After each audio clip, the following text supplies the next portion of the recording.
Svaka ženska osoba koja nas sada gleda može za sebe da kaže da je srećnica. Srećnica zato što živi u svetu u kome se čini da su i karijerne mogućnosti neograničene.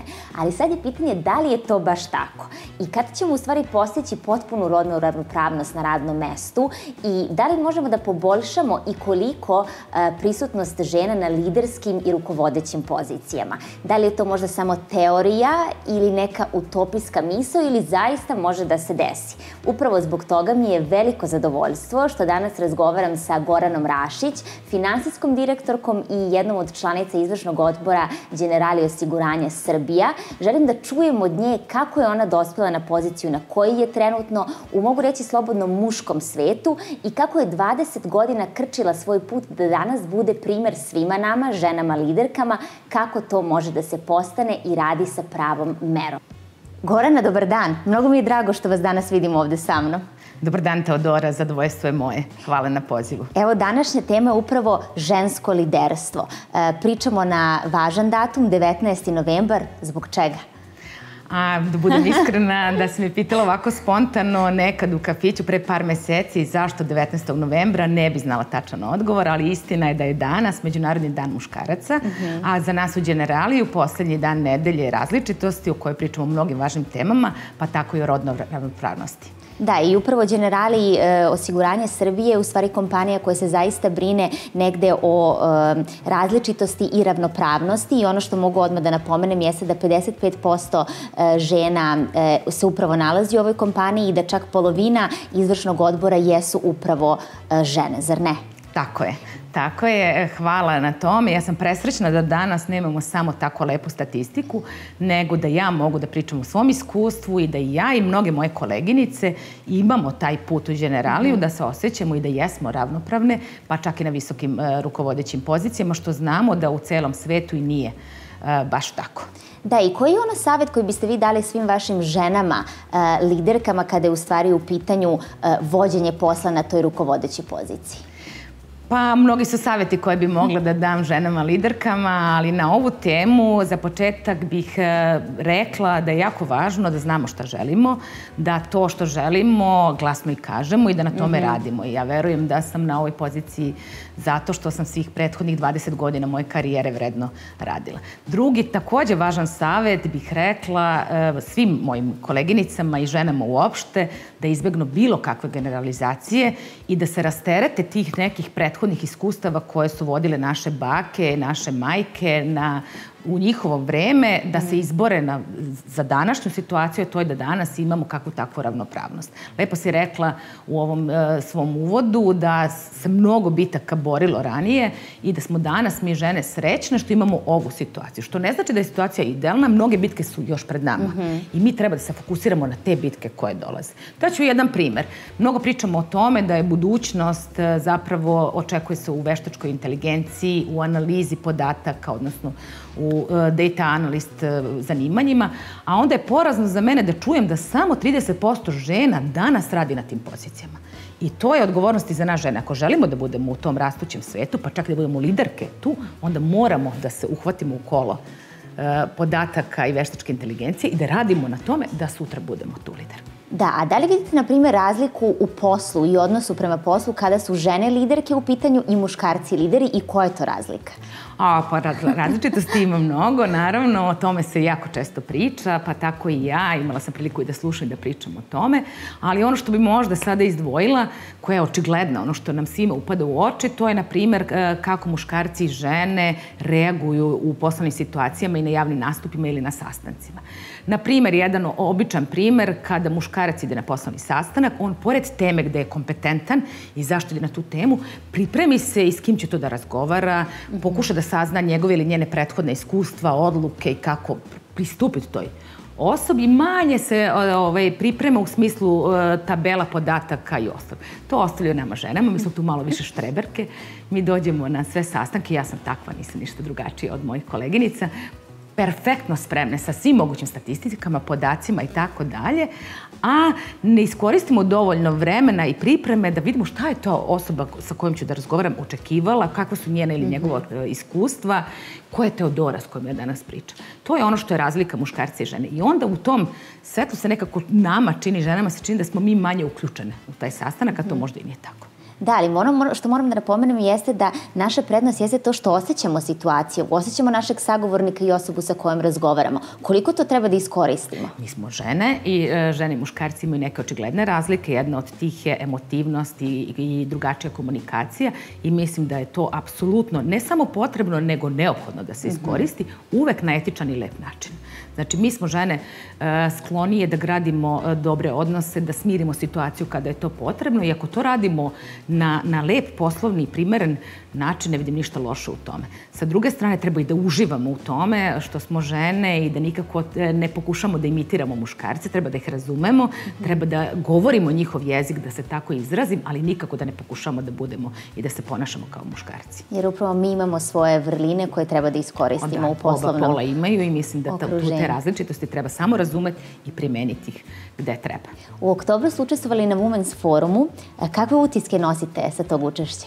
To je jedan fantastičan forum bio je skoro. U pitanju je G20 Women's Forum koji je imao slogan Shikaveri. Bile su mnoge važne teme. U pitanju su žene iz najrazvijenijih zemalja sveta, tako da je meni bilo zadovoljstvo da čujem interesantno i veliko zadovoljstvo da čujem kako one žive u današnje vreme. Pored COVID-a koja je opšte prisutna tema o čemu se pričalo mnogo, pričalo se dosta i u aktualnoj situaciji o klimatskim promenama, gde tu vidimo žene u budućnosti, takođe o tehnici i tehnologiji, upravo u tom pravcu gde se razvija svet, poslovni svet, što sam malo pre i pomenula, i u opštim situacijama koje se nalaze i danas, a posledice su prethodnog vremena, što jako malo žena vidimo na rukovodećim položajima. Neka statistika kaže, statistika u Sjedinjenim Američkim Državama konkretno, da na pozicijama CEO, odnosno generalnih direktora, i dalje ispod 5% žena.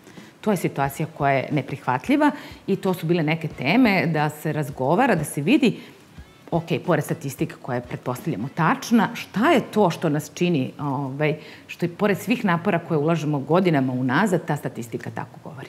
Da, ali evo sada za sve vaše koleginice koje takođe rade u Generaliju. U Generaliju je moguće doći do liderske pozicije. Vi ste primer za to. Koji je vaš savet svima njima da ne odustaju i da streme ka onome što žele? Tako je. Znači, ja sam se, kako si rekla na početku, opredelila za mušku oblast, finansije. Da li je muška ili ženska, teška je i izazovna i ja sam se trudila i trudim se svaki dan da u toj oblasti napredujem i da učim. Potpuno sam se rasteretila nekih bitaka koje nemaju nikakav značaj u mom životu. Imala sam dobar put, imala sam probleme, imam ih i danas, ali imam kao i svaka druga osoba i rešavam ih, ne rešavam ih muški, rešavam ih ženski, rešavam ih onako kako ja to mogu, da sagledam situaciju, da svake greške ili izazova uči i da napredujem dalje. Znači, nisam imala taj teret, nisam htela. Odlučila sam da ne nosim teret tih rodnih neravnopravnosti, nego da prosto put koji ja želim, koji sam izabrala, iskoristim najbolji mogući način. I šta biste vi rekli da je specifičnost vašeg liderstva? Verovatno kombinacija velikog rada, ali i otvorenosti, komunikativnosti. Ja smatram da je jako važno da budemo otvoreni, da razgovaramo, da budemo dostupni svojim saradnicima, bez obzira na pol. Kada ste na liderskoj poziciji, jako je važno da delite informacije. A te informacije, kako ih delim kada ih saopštavam, tako u boljoj komunikaciji imam prilike da čujem šta moji saradnici misle i da zajedno nađemo najbolje moguće rešenje. Mislim da je jako važno takođe da gradimo ono što sam i ranije rekla, znači da gradimo dobre odnose, networking je jako važan, znači da se nađemo na mestu gde mi mislimo da trebamo da budemo. Da ne čekamo poziv, da nas neko tu pozove i da na neki način očekujemo da neko preuzme ulogu našu, nego ako ja mislim da treba da budem na G20 forumu, da radim svaki dan, da dođem. Da mi kao žene ne mislimo u stvari da se namećemo, nego da želimo tu da dođemo i stvorimo sebi šansu. I sad ste me dobro podsjetili, čitala sam to istraživanje koje u stvari govori generalno o važnosti networkinga kod muškaraca i kod žena. I koliko mi nekako ostavljamo po strani taj networking koji je krucijalan za naš karijerni i uspešan put, zar ne? Koja je razlika između muškaraca i žena kada je networking u pitanju? Pa upravo u postavljanju prioriteta. Lepo si rekla, jako je važan networking i ja to smatram. Kod muškaraca od otprilike to nekako ide prirodnije, deo je sastavni deo njihovog poslovnog dana i života, da pored sastanaka obezbede vreme da se sa nekim vide, da porazgovaraju o nekoj temi i da postanu bliski. Mi žene takođe volimo networking, ali tek kad završimo sve svoje uobičajene radne obaveze, svoje porodične obaveze, možda neke svoje hobije i onda obično kažem pa nemam ja vremena za to. A mislim da je prava stvar da učimo od muškaraca, da ih zamolimo za pomoć. Treba da ih pitamo, da nas uvedu. Ako negde želimo da budemo, nije ništa pogrešno da kažem, ok, htela bi da budem tu i tu, jako mi je važno, zašto me ne pozove neko. Jel ste vi imali muške mentore u životu? Formalnih ne, ali da, neformalnih svaki dan ih imam. I koji je, na primjer, vaš savjet svim ženama u tom pristupu muškog mentorstva ili generalno mentorstva, koje mislim da je danas veoma bitno, ali malo ljudi se usudi da za tako nešto uopšte i upita. Da li ste vi nekome mentor? Bila sam, da, to sam vrlo rado radila, radim i dan danas. Mislim da je ključ tu u otvorenosti. Mislim da je zaista jako važno da kada je neko želi da dobije savjet ili ima mogućnost da podeli neki savjet, da bude otvoren i da to kaže. Žene su nekako stidljive, mi se plašimo da kažemo da nešto ne znamo i onda nekako ispipavamo nekim čudnim ženskim metodama. Apsolutno se s tim ne slažem. Mislim da je potpuno u redu da otvoreno, direktno kažemo slušajte, ja imam taj problem, pokušavam da rešim neku situaciju, kako da to uradim. I da budem potpuno tu otvorena. Ne čini me manje uspešnom ako priznam da nešto ne znam. Možda nisam imala priliku da se time bavim do sada i mislim da je to najbolji put. Isto očekujem kada sam ja nekom bila mentor i tu je zapravo najveći uspeh, kad neko bude otvoren i kaže ja želim o toj i toj temi da pričam. Ja ne mogu, mentorstvo nije sad preslikajte moje iskustvo sada copy-paste. I ovo sve što ja danas tebi pričam nije za svakoga, ne postoji druga Gorana Rašić koje su sve ove teme važne, ali svako može da izabere možda po neku sitnicu koja mu znači. A one ko želi da nauči, mislim, treba bude otvoren da pita. Da, tako da, drage žene koje nas sada gledate, nemojte da se stidite, izađite sa svojim potrebama i dobit ćete savjet od koga god. Ali evo, pošto nas slušaju, sigurno sam i mnoge žene i devojke koje se ne nalaze na liderskim pozicijama, ali koje su podjednako važne i doprinose kompaniji Generali. Koji je vaš savjet za sve njih?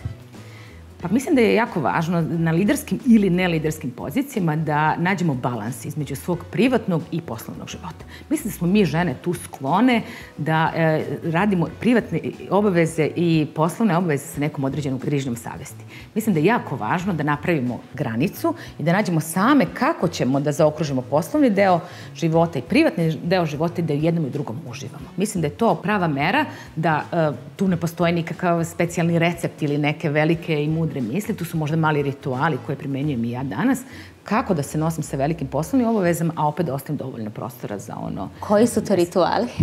Pa ima ih Čekamo da nam otkrijete. Ima ih mnogo, ali na primjer jedan koji zaista primenjujem svakog dana, bez obzira da li radim u kancelariji ili kući, kad završim posao, računar sklopim i sklonim.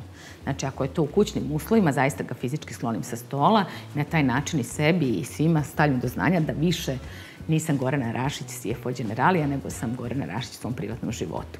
Takođe se trudim onako neke male ženske stvari u kojim uživam. Imam različite ormar za poslovne i za privatne prilike. Na različitim mestima obavljam privatne i poslovne viđanja i sastanke i tako dalje. Naprimjer, kad idem na odmor, to mi je jako važno, želim u odmoru da uživam, trudim se da posao ne nosim na odmor i verovali ili ne, uspeva mi to. Da, ako vi uspevate, onda svako od nas može da uspe. Neće ništa pući, izgoreti i slično, kako pomislimo ako telefon, kompjuter nije pored nas. Neće, mi smo svi dostupni, ja sam stalno dostupna na godišnjem odmoru i sad i stalno sam dostupna, ali prosto se tu potrudim unapred da obaveze završim ranije pre godišnjeg odmora, da rasporedim posao, da svima kažem da sam na godišnjem odmoru, da svi znaju šta kada možemo da radimo i kad mogu da očekuju od mene i onda ja, verovali ne, zaista budem na odmoru. Da, i možda onako imam jednu informaciju koju ste mi rekli pre razgovara, a to je taj jedan deo u vašem kalendaru u kome piše šta? Crvenim slovima, vreme rezervisano samo za mene. Mislim da je to jako važno i u mom privatnom i u mom poslovnom kalendaru to vreme zaista postoji, jer ako nemam vreme samo za sebe, onda mi je teško da se nosim sa svim ostalim obavezama i nekako stalno imam osjećaj da nešto ne stižem. Ovako ja odvojim pola sata, sat, kad koliko je moguće, kad je koliko potrebno, samo za sebe. Ako je to poslovni kalendar, to je ono vreme kada proveravate neke mailove koje možda nisam odgovorila, možda neki odgovor na pitanje mi neko čeka. Ako je to privatni deo mog života, da udahnem, da si dam prostora, da izgledam onako kako ja želim da izgledam i da završim sve one male stvari koje su meni važne, a koje niko drugi ne vidi. I sad ne možemo da ne pomenemo prosto pandemiju COVID virusa i sve ono što je ona donela sa sobom. Da li ćemo i koliko smo uspeli da nađemo zaista vremena za sebe u ovom potpunom ludilu, pitanje je, pogotovo ljudi koji imaju porodicu ili decu ili se brinu o nekom. I šta mislite, koliko je ova pandemija i na koji način uticala na žene, a kako na muškarce? To jeste jedna velika razlika uticaja COVID-a na mušku i žensku populaciju. Postoji jedno istraživanje, to su podaci koje sam čula na ovom forumu na kom sam učestvovala. Gotovo 70% žena je doživjelo burnout u toku ove pandemije, zato što prosto nekako taj pritisak poslovnih obaveza, privatnog života, briga o svojim starijima ili o svojoj deci je bila prevelik kolaž na žene. I muškarci su doživljavali burnout, ali taj procenat je daleko niži. Sa druge strane, izazov rešavanja svih obaveza u tom ograničenom vremenu zabrinjava i dalje. Ženska populacija je tu dosta zabrinutija od muške, da tako kažem. I ono što je najgore, misle da će COVID situacija dodatno napraviti još veće razlike između polova. Nije nikakva tajna, to verovatno sve žene koje su majke osjećaju, da u vreme COVID-a prvo što se desilo, ostale smo kod kuće i nastavile jednako da budemo aktivne na poslu, ali i da završavam posao oko porodice i oko dece, i to je situacija koja nakon ovoliko vremena iscrpljuje. Sa druge strane, COVID treba da nam bude nekako i možda podsjetnik i moment kada neke stvari menjamo trajnije, pa je tako i generali u celom svetu i mi ovde u Srbiji odlučio da iskoriste u situaciju i da malo drastičnije stavi u funkciju naš takozvani smart working koncept rada, a to je da možemo da radimo od kuće ili sa bilo koje lokacije jednako dobro i jednako kvalitetno kao da smo u kancelariji.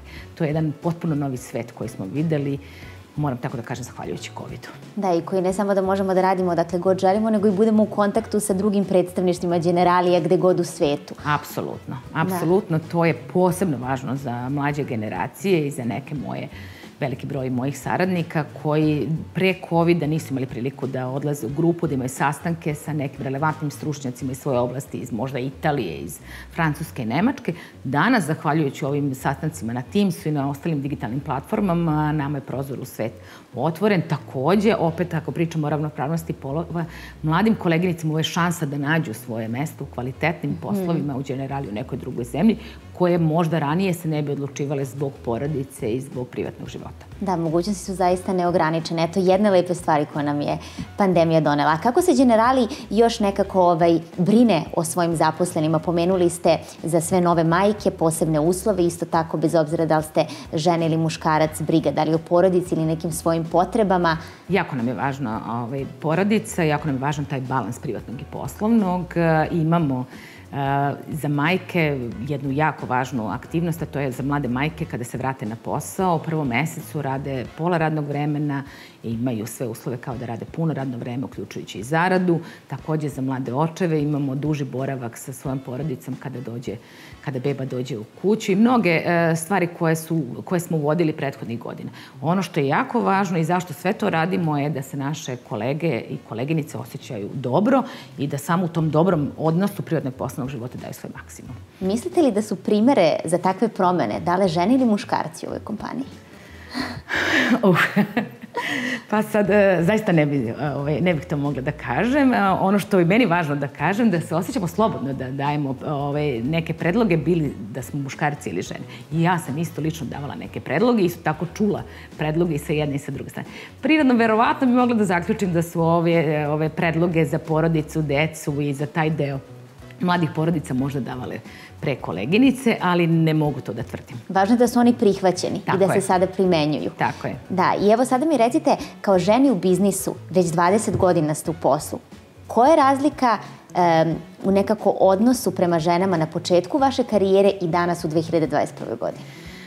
Pa mogu da kažem da se dosta promenilo, stvarno. Samim tim što danas pričamo o ovome, pre 20 godina o tome se nije toliko pričalo i onda kad se o nečem ne priča, onda svi zaključujemo i vraćamo se u neku prošlost kako nemamo jednaka prava i kako nije sve isto. Ja sam imala sreću da svoju karijeru pre 20 godina počnem u jednoj švedskoj kompaniji gde su te briga o različitostima krenula mnogo ranije. Tako da sam ovo što se danas dešava imala priliku da čujem i ranije. Iako je mnogo šta promenjeno u tih 20 godina, mi i dalje imamo forum koji se zove She Covery. I dalje imamo forum koji priča o ravnopravnosti žena. Tako da i dalje ima prostora za unapređenje. Čak i mi u Generali svetu smo imali mnoge promene tokom ovih 20 godina. Ja sam ovde 14 i u mojih 14 godina u Generali mnoge promene, ali dalje je ova tema jedna od važnih tema biznis strategije Generalija za naredne period. Znači da imamo prostora i tu dosta da radimo. Ono što je neminovno takođe da se pomene, bez obzira što sada su na mogućnosti možda iste ili slične, da postoji taj pay equality gap. Generalno u svetu postoji i u Generaliju i to je neki fokus na čemu se radi. I evo, još jedna bitna tema, to je u stvari ta međusobna saradnja. Da li mislite da žene u biznisu imaju dovoljno empatije i podržavaju jedna drugu ili možda postoji neki tračak, da kažem, sumnje u to da smo jedna drugoj zaista dobri prijatelji? To je lično. Mislim da tu ima ličnih primjera i na jednu i na drugu stranu. Mislim da postoji saradnja i da je to ona jako važna, ali opet lepo si prepoznala da postoje situacije kada ta saradnja treba da bude malo prisnija, otvorenija i jača. Čula sam jednom prilikom da je Madeleine Albright rekla da treba da postoji poseban krug pakla za žene koje ne podržavaju druge žene. Ja se ne bih usudila da budem baš tako otvorena i direktna, niti smatram da je tako crno i belo, ali svakako mislim da treba da budemo otvorenije i treba da jedno drugoj pružamo veću podršku.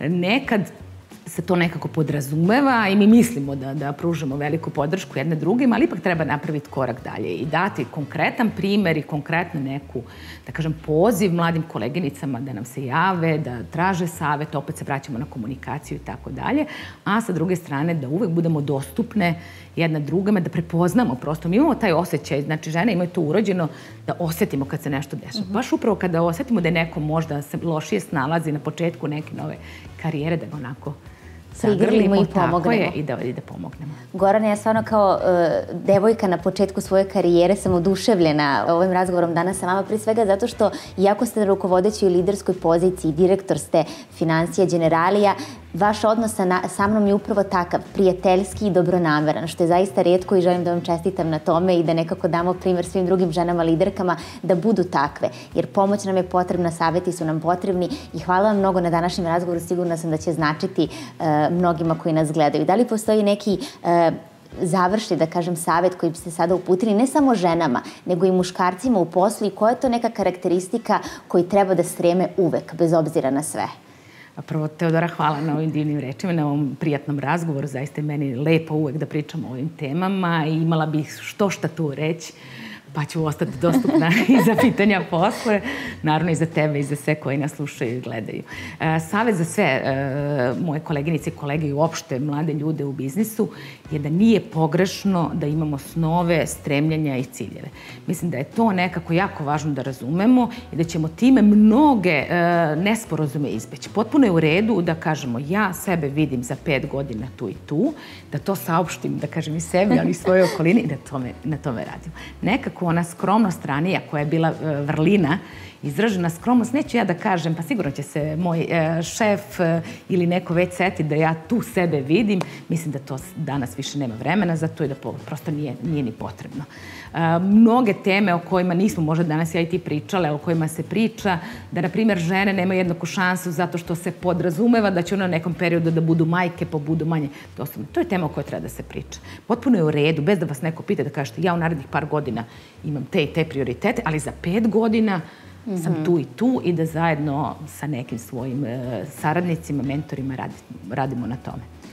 Mislim da je ta otvorenost za oba pola jako važna i poziv na saradnju. Zaista uz ovakve lidere u Generaliju čini mi se da su ovde svi snovi mogući, tako da hvala nam Gorane još jednom na ovom razgovoru i želim vam puno sreće u narednom karijernom putu i životu. Hvala Teodora. Iako sam već 20 godina u poslu, ja imam još mnogo snova, tako da i svakako se odlično osjećam što je u Generaliju bar moguće da pričamo o tim snovima i stvarno mi je bilo zadovoljstvo danas da razgovaramo na ove teme. Hvala mnogo. Hvala.